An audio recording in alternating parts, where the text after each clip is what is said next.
Officer James Miller sat in his patrol car outside Franklin Elementary School, his cold blue eyes fixed on the playground through his dark sunglasses. The morning sun cast long shadows across the schoolyard as children began arriving for another day of learning. His fingers drummed against the steering wheel, a habit he'd developed over his 15 years on the force. At 45, Miller had earned a reputation in the department for being strict and by the book, at least on the surface. His fellow officers never questioned why he frequently volunteered for patrols near schools in predominantly black neighborhoods. His personnel file contained several civilian complaints about aggressive behavior toward minorities, but they were always dismissed due to lack of evidence. That morning, like many others, he watched the children arrive with their parents. His attention particularly focused on the African American families. He noticed 7-year-old Destiny Williams walking hand in hand with her mother, Sheila. The little girl wore bright yellow ribbons in her braided hair and carried a purple backpack covered in butterfly stickers. Destiny hugged her mother goodbye at the school entrance, her infectious smile brightening the morning. Sheila watched until her daughter disappeared inside the building before heading to her job at the local hospital where she worked as a nurse. Neither of them noticed Miller's patrol car or his unsettling gaze. During his morning briefing, Miller had learned about a new directive to increase police presence around schools following recent nationwide security concerns. This information gave him the perfect excuse to remain parked near Franklin Elementary for extended periods without raising suspicion from his superiors. Inside the school, Destiny sat in Ms. Thompson's second-grade class, eagerly participating in their morning reading session. She was a bright student who loved learning and making friends. During recess, she would often organize games and include everyone who wanted to play, making her popular among her classmates. As the morning progressed, Miller drove around the neighborhood, completing his regular patrol duties while keeping track of time. He knew the school's schedule by heart: morning classes, lunch at 11:30, and recess at 12:15. His palms grew sweaty as he thought about the plan he'd been forming for weeks. In his home office, hidden behind a false wall, Miller had collected newspaper clippings about missing children cases from across the country. He had studied them meticulously, learning from others' mistakes. His basement had been prepared weeks ago, with soundproofing installed under the guise of creating a home theater. Back at the school, the lunch bell rang. Children flooded into the cafeteria, their excited chatter filling the halls. Destiny sat with her best friends, Emma and Jasmine, sharing stories and giggling over their lunchboxes. She had no idea that outside, Miller was parking his patrol car in a strategic position with a clear view of the playground. The officer's chest tightened as he watched the children file out for recess. His body temperature rose, and his heart raced with anticipation. He had chosen this day carefully. The regular playground monitor, Mrs. Martinez, was out sick, and her replacement was a young substitute teacher who seemed overwhelmed by the chaos of recess duty. Miller adjusted his badge and straightened his uniform. He'd learned that children were taught to trust police officers, and he planned to exploit that trust. His years of carefully maintaining a professional image would help him appear credible to both school staff and students. As he stepped out of his patrol car, Miller's radio crackled with routine police chatter. He turned down the volume and walked toward the playground, his polished boots clicking against the pavement. The weight of his service weapon felt heavier than usual against his hip, a reminder of the authority his uniform carried. The playground was alive with the sounds of children playing, the squeak of swing sets, the thump of basketballs, and the endless stream of laughter and shouts. Destiny was by the monkey bars, taking turns with her friends and showing younger kids how to swing across safely. Miller stood at the edge of the playground, watching and waiting. His presence didn't seem unusual to anyone. After all, he was just a police officer keeping the children safe. No one could see the darkness behind his practiced smile or the sinister thoughts brewing beneath his carefully maintained professional exterior. The first part of his plan was in motion, and there was no turning back. The playground buzzed with activity as children ran, jumped, and played under the warm afternoon sun. Destiny Williams hung upside down on the monkey bars, her yellow ribbons dangling as she giggled with her friends. Officer Miller moved closer, his boots crunching on the playground gravel as he approached the group of children. "Destiny Williams," he called out, his voice carrying a false note of concern. The little girl looked up, surprised to hear her name from a stranger, even if he was wearing a police uniform. Her friends stopped playing, watching curiously as Miller stepped closer. "Yes, sir?" Destiny answered politely, just as her parents had taught her when speaking to adults. She dropped down from the monkey bars and stood straight, smoothing her school uniform.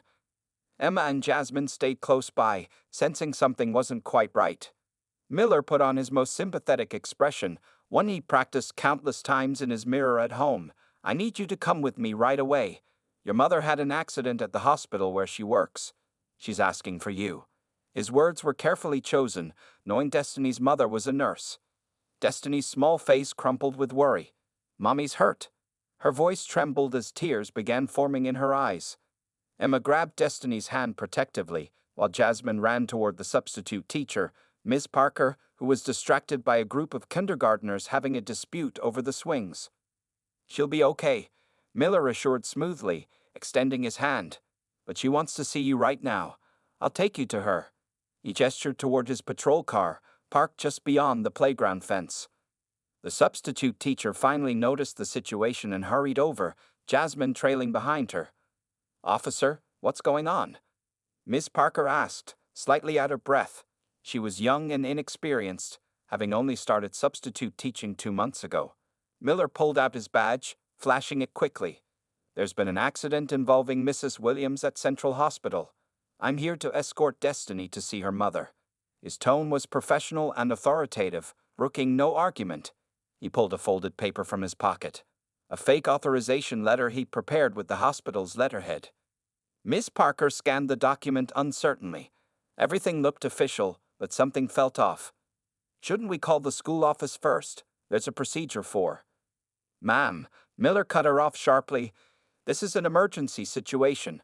The hospital specifically requested immediate police escort. We don't have time for bureaucratic procedures." His stern voice made the young teacher shrink back slightly. Destiny was crying now, worried about her mother.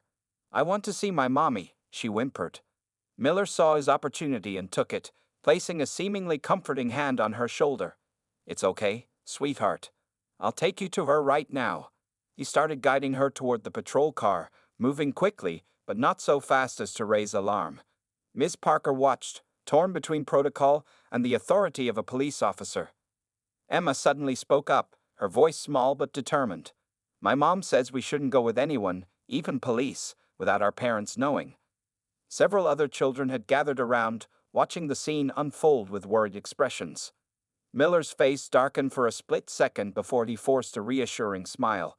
"That's usually very good advice, but this is different. It's an emergency." He turned to Ms. Parker. "You can call a hospital to confirm if you'd like, but we need to leave now." The substitute teacher fumbled with her phone, but Miller was already leading Destiny toward his car. The little girl glanced back at her friends, tears streaming down her face, clutching her purple backpack like a shield. As they reached the patrol car, Miller opened the back door. Destiny hesitated, her small body trembling.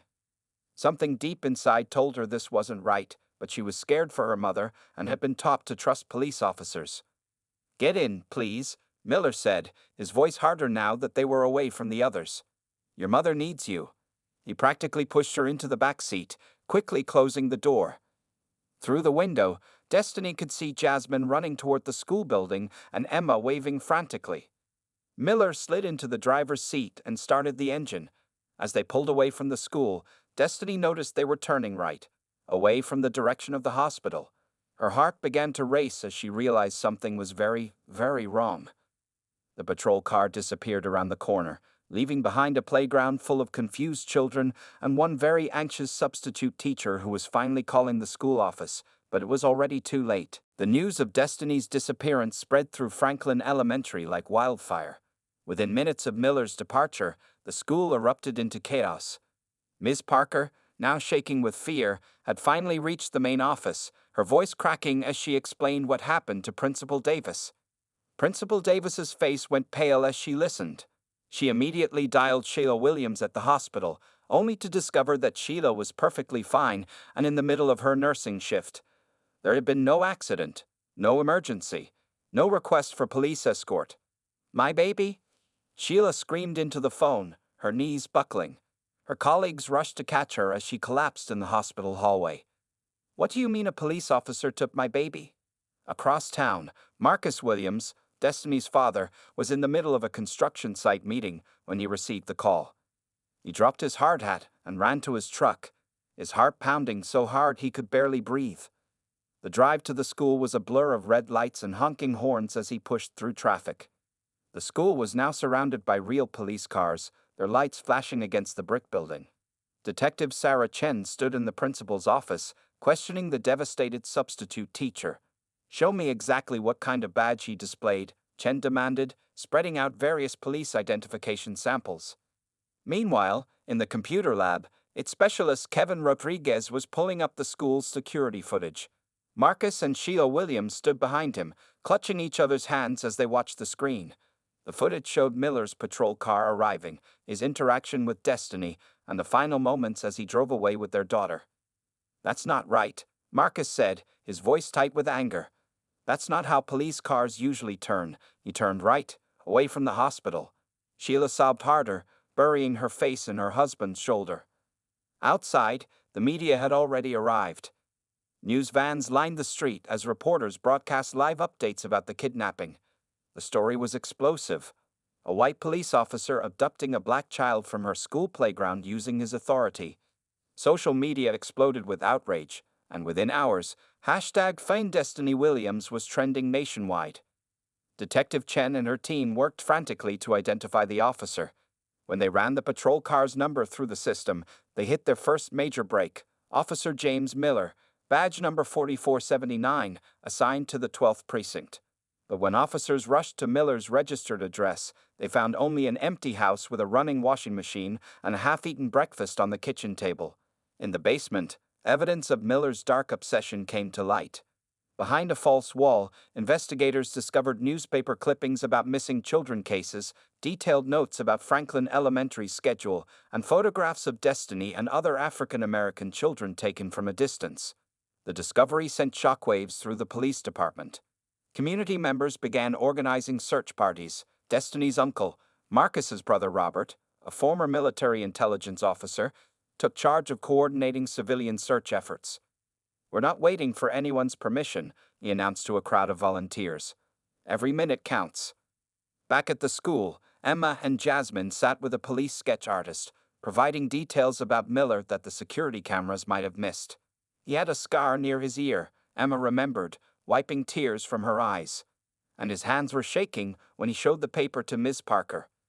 The FBI was called in, declaring the case a priority due to its circumstances. As night fell, police helicopters circled the city with searchlights, and electronic billboards along the highways displayed Destiny's photo and Miller's patrol car information. Sheila and Marcus sat in their living room, surrounded by family and friends, as police officers came and went with updates. The house was filled with nervous energy and prayer.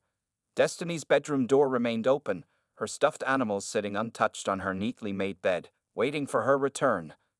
In the kitchen, Detective Chen spread out a map, marking possible routes Miller could have taken.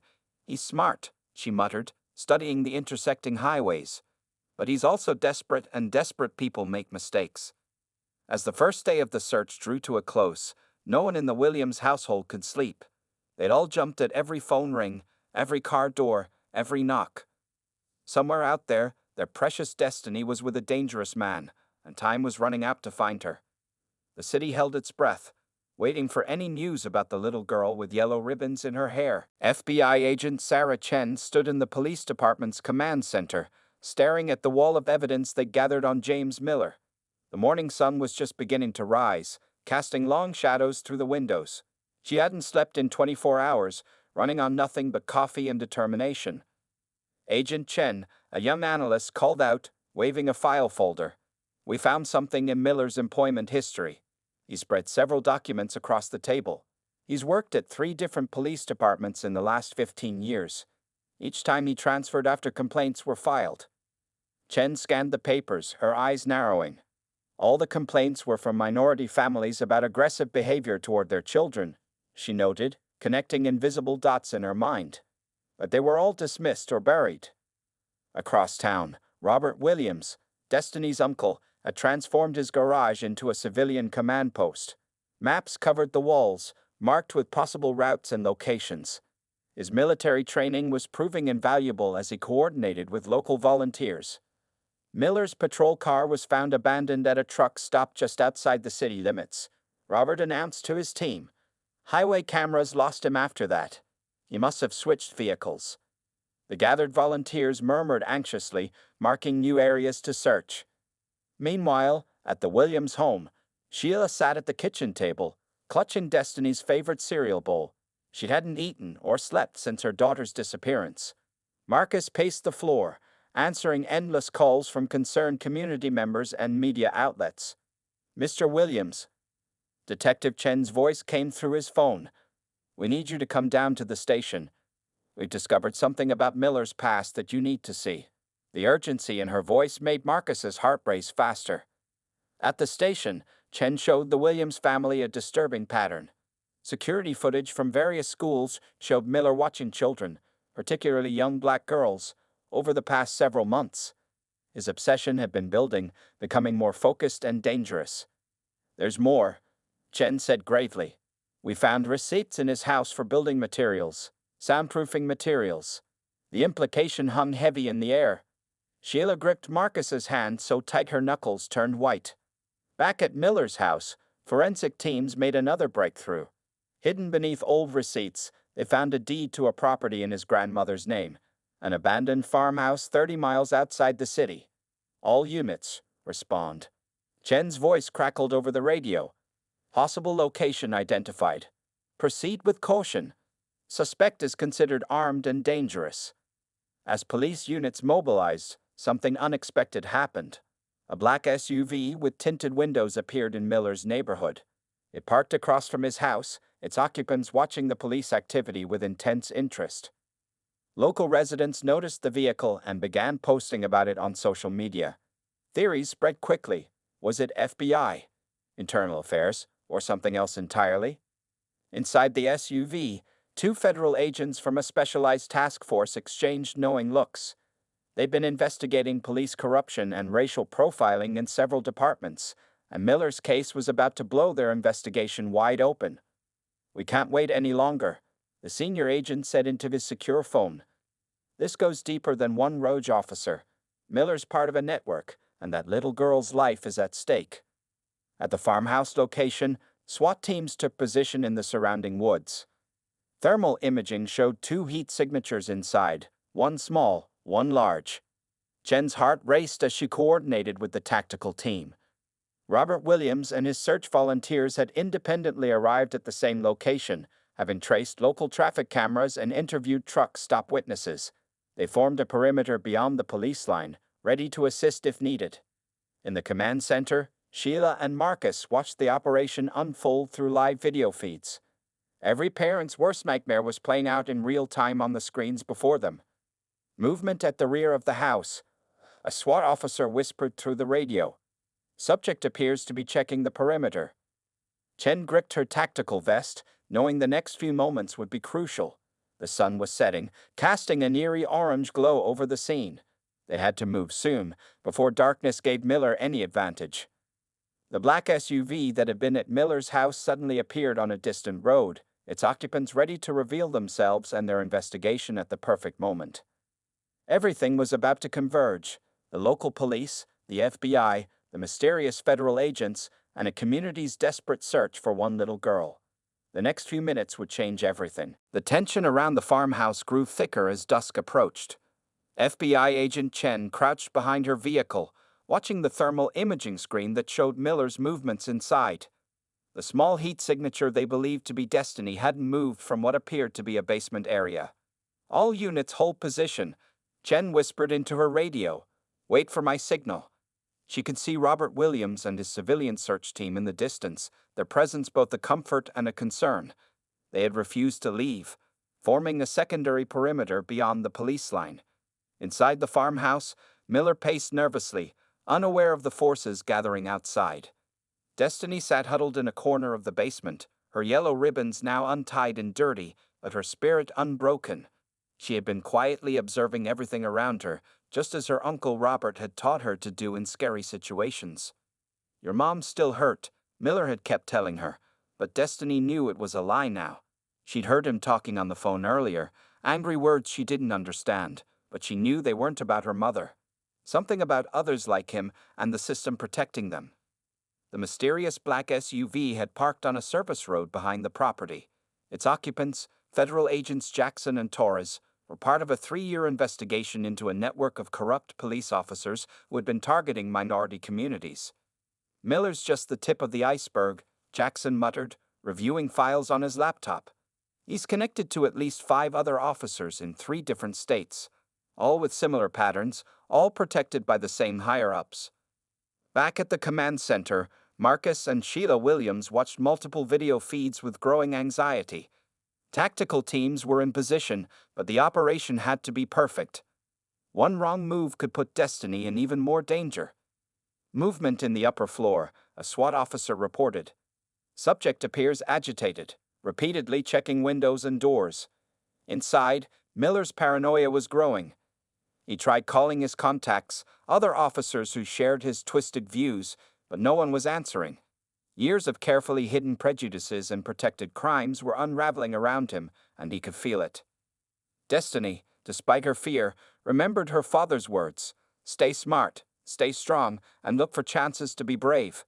She had been mentally mapping the basement, noting the weak spots in the old walls, the small window near the ceiling, and the times when Miller's footsteps creaked above her. Robert Williams' military training told him something was about to break. He could see it in the way Miller moved past the windows, in the subtle shifts of the tactical team's positions. He gathered his civilian volunteers, preparing them for whatever might happen next. "Sir," one of Chen's analysts called through her earpiece, "we got movement on the thermal. The smaller heat signature is changing position in the basement." Destiny had indeed moved. She'd noticed the basement window's old frame growing darker with gathering moisture, a sign that people were positioned outside, their body heat condensing on the cold glass. Her uncle had taught her about that during their nature walks.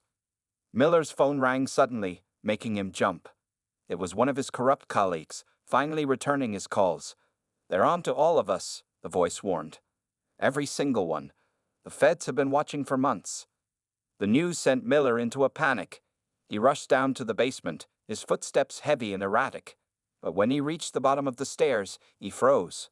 Destiny wasn't in her corner. Chen saw the thermal signatures converging in the basement. "All units, prepare to move. Target is headed to the subject's location." Inside the dark basement, Destiny had wedged herself behind an old cabinet, making herself as small as possible. She could hear Miller's frantic breathing as he searched for her. Outside, Robert's team had managed to get close enough to hear the commotion inside the house. The black SUV's occupants were now coordinating with Chen, sharing crucial intelligence about Miller's connections and likely behavior patterns. The sun had almost completely set, casting long shadows across the property. Everyone knew that the next few minutes would determine everything. Destiny's life, Miller's fate, and the exposure of a corrupt system all hung in the balance as the evening grew darker. The stage was set for a confrontation that would change not just one family's life, but an entire community's future. The basement of the old farmhouse had become a maze of shadows and tension. Miller's flashlight beam cut through the darkness, searching frantically for Destiny. His hand shook, causing the light to dance erratically across the walls. "Come out, right now," he shouted, his voice cracking with panic. The small space echoed with his demands, but Destiny remained silent behind the old cabinet, making herself as still as possible. Outside, Agent Chen watched the thermal imaging screen intensely. The 2 heat signatures in the basement moved like a deadly dance. One large figure searching, one small figure carefully shifting position to stay hidden. All teams in position, crackled the radio. SWAT members had surrounded every possible exit, their weapons trained on the house. The black SUV's occupants, Agents Jackson and Torres, had joined Chen with vital intelligence. "He's got a secondary escape route," Torres whispered, showing Chen blueprints of the property. "A Prohibition-era tunnel leading to the old barn. We can't let him reach it." In the basement, Destiny remembered the games of hide-and-seek she played with her uncle Robert. He had taught her that staying still wasn't enough. You had to think ahead, plan your next move. She noticed a small coal chute near the floor, its rusty cover barely attached. Miller's phone rang again, making him jump. "They're surrounding us," his corrupt colleague warned. "They got everything. The files, the photos, the evidence against all of us. The call ended abruptly, leaving Miller in suffocating silence. Robert Williams and his civilian team had managed to secure the perimeter around the old barn, having figured out the tunnel's existence from local historical records. They quietly informed Chen's team about the discovery. Target is becoming more erratic, a SWAT officer reported, watching through a thermal scope. The child's signature shows controlled movement. She's smart, staying away from his search pattern. Inside her hiding spot, Destiny could hear Miller's breathing getting heavier, more desperate. She waited until his footsteps moved toward the far corner, then slowly, silently began working the cold chute cover loose. Chen's team picked up the metallic sound on their sensitive audio equipment. Movement near the east wall, she whispered into her radio. All units stay alert.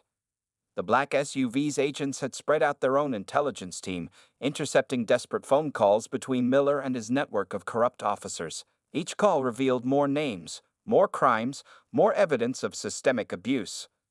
Miller heard the slight scrape of metal and spun around, his flashlight beam cutting through the darkness. I can hear you, he shouted, moving toward the sound. But Destiny had already frozen in place, just as her uncle had taught her. Outside, Robert's military training told him the situation was reaching a critical point. He could feel the tension building, like the air before a storm. His team tightened their positions around the barn entrance. The sun had completely set now, and the farmhouse was illuminated only by tactical lights and the dim glow of emergency vehicles kept at a safe distance. Sheila and Marcus watched from the command center, holding each other as they saw the thermal images of their daughter's careful movements. She's so brave, Sheila whispered, tears rolling down her cheeks. So smart. Suddenly, Miller's phone rang one final time, but this call was different. It was from Agent Jackson himself. We know about everything, Miller. Every case, every cover-up, every child you watched. It's over. The words seemed to break something in Miller. He fired his gun at Shadows, the sound exploding in the confined space. Destiny covered her ears but didn't scream, didn't move. Go, go, go, Chen ordered into her radio. The operation had to move now. The sound of breaking glass and splintering wood filled the air as SWAT teams breached the house from multiple points. In the chaos, Destiny saw her chance. The cold chute cover came loose in her small hands, revealing an escape route just big enough for a child. As Miller turned to face the sounds of the breach team entering the basement stairs, she made her move. The night air had never felt so sweet as she squeezed through the opening, emerging into the waiting arms of her uncle Robert's search team. The farmhouse erupted with activity, but Destiny was already safe, being carried swiftly away from the scene of her captivity. Behind her, justice was about to be served, not just for her, but for every child Miller and his corrupt network had ever targeted. The farmhouse exploded into chaos as SWAT teams breached from every direction. Flashbangs illuminated the basement in brilliant bursts, disorienting Miller as he spun wildly, his gun wavering between multiple targets. Drop your weapon. Chen's voice thundered through the basement. It's over, Miller. The beam of tactical lights caught him in their cross, turning him into a desperate figure trapped in a web of his own making. Outside, Destiny ran into her uncle Robert's arms, her small body shaking, but her eyes clear and focused. I remembered everything you taught me, she whispered as he wrapped her in a protective embrace. The civilian search team formed a human shield around them, quickly moving her toward the waiting ambulance. Inside the basement, Miller made one last desperate attempt. He fired toward the stairs, the muzzle flash briefly illuminating his face contorted with rage and fear. SWAT officers returned fire with precision, their bullets striking his shoulder and leg. Miller crashed to the ground, his weapon skittering across the concrete floor. Suspect down. Secure the weapon. The basement filled with tactical teams as Miller was quickly subdued and handcuffed. Blood spread across his police uniform, the same uniform he had used to abuse his power for so long. Agents Jackson and Torres rushed in with their team, immediately securing Miller's phone and a small notebook that had fallen from his pocket. This is it, Torres said, quickly scanning the pages. Names, dates, locations, everything we need to break open the entire network. Meanwhile, at the ambulance, medical staff checked Destiny's condition. Apart from being dehydrated and exhausted, she was physically unharmed. Her mother Sheila arrived moments later, running from the command center vehicle. "My baby," Sheila cried, gathering Destiny in her arms. Marcus wasn't far behind, wrapping both of them in a tight embrace. The family reunion brought tears to the eyes of even the most hardened officers on scene. Chen approached the ambulance, her tactical vest still on but her weapon holstered. She knelt down to Destiny's level. "You were so brave," she said softly. "You helped us catch a very bad man, and you helped protect other children too." The black SUV's team was already processing the evidence found in the basement. Papers, computers, and phones were carefully bagged and labeled. Each piece would help unravel the corrupt network that had protected Miller and others like him for years. "Sir," a young officer called out to his supervisor, "you need to see this." He held up a laptop found hidden behind the basement walls. Its hard drive contained files documenting years of coordinated abuse of power, all protected by higher-ranking officers across multiple departments. As Miller was loaded into a separate ambulance under heavy guard, he caught sight of the federal agents going through his records. His face showed the realization that his actions had not only led to his own downfall, but would expose every corrupt officer who had ever helped him. Robert Williams organized his civilian search team for one final task: checking every inch of the property for additional evidence. Their dedication had helped crack the case, proving that community action could work hand in hand with law enforcement. At the hospital, Destiny sat on an examination table, still holding her mother's hand. She told the police everything she could remember about her time in captivity: the phone calls she'd overheard, the names Miller had mentioned, the conversations that would help investigators connect more dots. "You're a hero," the nurse told her as she brought Destiny a warm blanket and her favorite flavor of juice. "You stayed strong and smart, just like your parents taught you." Back at the farmhouse, Chen and the federal agents began the lengthy process of documenting the scene. Evidence markers dotted the basement floor, each one representing another piece of the puzzle that would bring down not just one corrupt officer, but an entire system of abuse. "This is bigger than we thought," Jackson said, reviewing the initial findings. "Miller was just one part of a much larger problem, but thanks to this little girl's bravery, we can finally expose everything." As midnight approached, the farmhouse property was still lit up with police lights. The black SUV's team coordinated with other federal agencies, preparing for what would become one of the largest police corruption investigations in recent history. The night that had started with fear and desperation was ending with hope. Hope for justice, hope for change, and hope for a future where no child would have to be as brave as Destiny had been. 6 months after the farmhouse incident, the Williams family sat in the federal courthouse, waiting for Miller's sentencing hearing to begin. Destiny, wearing a new yellow dress and her signature ribbons, held both her parents' hands tightly. The courtroom was packed with families, community members, and media representatives.